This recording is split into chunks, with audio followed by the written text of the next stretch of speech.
In today's video we're just going to talk about focus peaking on the Panasonic GH6. So focus peaking is essentially just a way of us getting a visual indication of what's in focus in the frame. It's mostly used for manual focus, but we can also use it for autofocus, so we'll run through and we'll kind of see what we can use it for. So on the camera, if you jump into menu and then you need to jump into the camera icon and then focus, which is the fourth one down, and you'll see down here we've got focus peaking. So if we just jump in and we'll set it up, so I've already added some settings for mine, but if you just switch it on you'll find what you get. If you're in autofocus, nothing will change. But then if you switch yourself into manual focus, so you can do this either on your lens if you're using the kit lens, which I'm not, I don't have a focus button, or you could just switch into manual focus there. And what you'll find, let me just switch down there so you can see a little bit better. When we turn, you should, if I can actually hit focus on something, it's probably slightly too dark to see. You could probably just about see some red dots sort of appearing on there, and they're just the indicator to say that we've hit focus on that area. So we'll play with the sensitivity and we should be able to see it a little bit better. Part of that is actually in setting it. So if we come back into focus peaking and then we go down into set, so we've obviously just got on and off, you know, whether you want to see it, whether you don't want to see it, and set.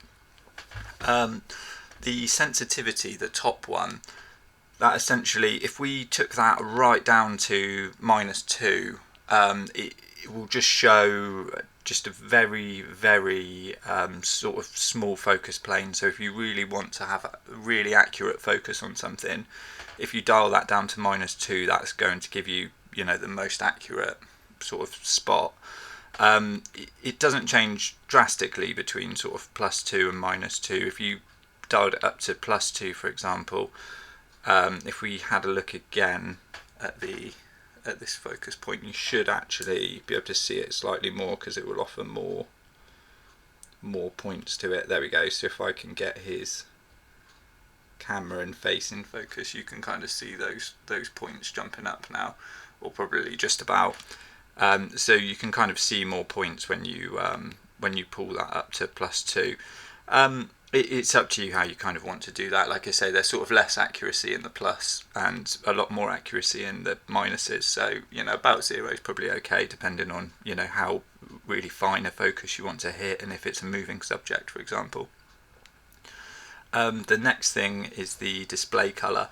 I forget how this is set originally, but it doesn't matter too much because you can set this to the, basically, you know, the actual, you know, for the purpose you're shooting, I suppose. So if you're shooting a person, you're not going to want it orange because you're not going to be able to see anything on their face. So just use quite a contrasting colour to, you know, what it is you're shooting against. So if we, for this, if we can use that dark blue, and that should sort of show quite nicely for us if we use that on the subject we've got. And then we can just see that. So if we, I've got the zoom magnification on as well, so you can kind of, actually if I make that picture in picture, sorry, not picture in picture, make it full, you can kind of see now that's blue. So if we come back again, so we've got that, we can just like I say, you can set that just as for each situation. Display during AFS.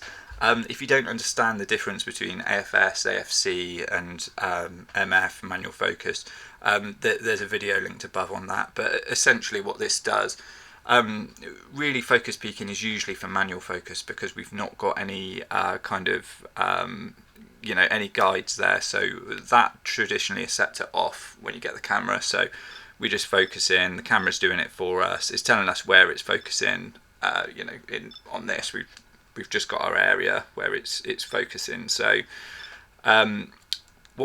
what we'd normally have is just that switched off, but what you can do if you want, you can have that on. So it doesn't work for AFC. So again, you know, if you're focusing around, it's not actually going to work in that way, but you can focus on things. And again, you can probably quite hard to see in that, but you can just about see that the focus peaking is switched on for that area. You can just see it on this SanDisk bit there. Oh yeah, okay, that's the best. So you can see on that lens, you know, all of that is essentially in focus, that bottom part of it. And this only works when the shutter is sort of half pressed. So once the shutter's half pressed, you'll be able to see that, and once it's back off, you can't. And again, it doesn't work for continuous, it's just locked into that one spot. So it's that single focus is what we get with that, which can be quite useful, you know, if you quickly want to check focus sort of beyond what the camera gives you. So that can be quite useful. And display during manual focus, you can switch it off for live view, or when you've got the view enlarged, and also when the shutter's pressed. So you know, you can customize that just to how you want it to be, really. But yeah, essentially it's just a really nice tool to sort of have for when you're in manual focus, because it can be difficult if you're not using a screen. So we've got the full kind of focus readout there, and you can kind of the manual focus mode. Again, that'll be linked in the video above, how to sort of switch into these modes. But that's you know, you can see pretty well on that. But if you're down in the picture-in-picture, or maybe you don't use picture-in-picture for manual focus, and you are using the screen, you're not using a big monitor, tools like focus peaking are really, really useful, because they're just going to help you so much in being able to actually achieve focus when you've got manual focus switched on, because it can be quite difficult sort of seeing by eye where the actual focus is hitting. So it's yeah, it's a really worthwhile thing to have. And what I tend to do, again, you know, we've been through quick menu and shortcuts, but for me, focus peaking, if I'm using a manual lens like this one, for example, it's just a manual 50mm lens.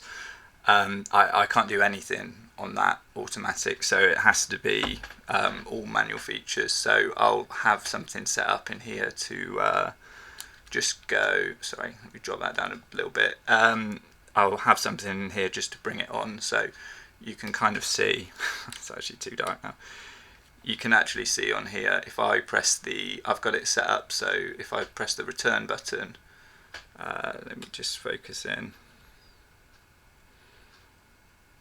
If I press return, you can see it does my peaking for me. So it's just a really quick way that I can see, okay, focus is locked on. I can remove that now, so I can focus on what's in the frame, switch it back on. You can have it on the whole time while you're shooting if you like. It's it does work whilst the camera's recording. You can see it's still doing focus peaking, and obviously that's not going to be in the frame, and you can still switch it on and off whilst recording. So it's yeah, it's just there as a guide for you. So hopefully you find that useful. If you did, give the video a like. If you want to see more GH6 content, then please subscribe to the channel.